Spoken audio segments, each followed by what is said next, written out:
We are nearing the 2-week mark since the big opening of the Crosslake connection. Light rail trains are carrying thousands of people over the floating bridge, connecting the communities of Redmond, Bellevue, Mercer Island, and Seattle. But how are East Side communities faring now that they're connected to Seattle? To find out, Fox 13's Lauren Donovan traveled to Redmond.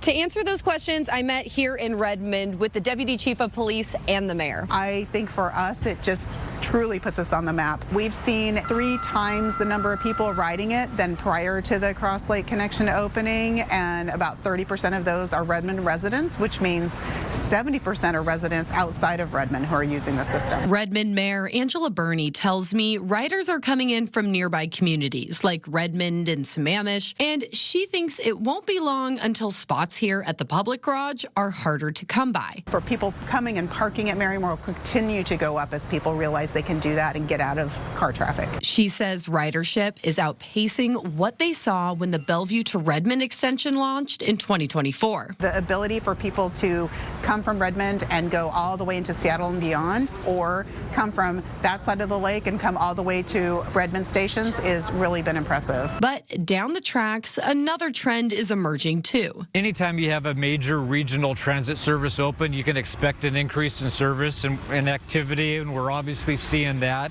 In fact, Deputy Chief Brian Coates tells me Redmond police have been preparing for it for years. Since the line opened across the lake, there have been 0 instances at the other 3 stations, but the downtown station, we've been here about just about a dozen times for anything from a welfare check to a transit violation, somebody with an open container.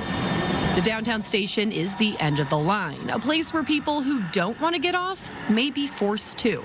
But Coates says overall, things have stayed peaceful. Few calls, few more than before the line opened, but they're very low-level type calls. And those calls are handled by police, sheriff's deputies, and transit security. People shouldn't be fearful about coming to ride the train at all, because there's a lot of people here to make sure it's a safe ride. Reporting in Redmond, Lauren Donovan, Fox 13 News.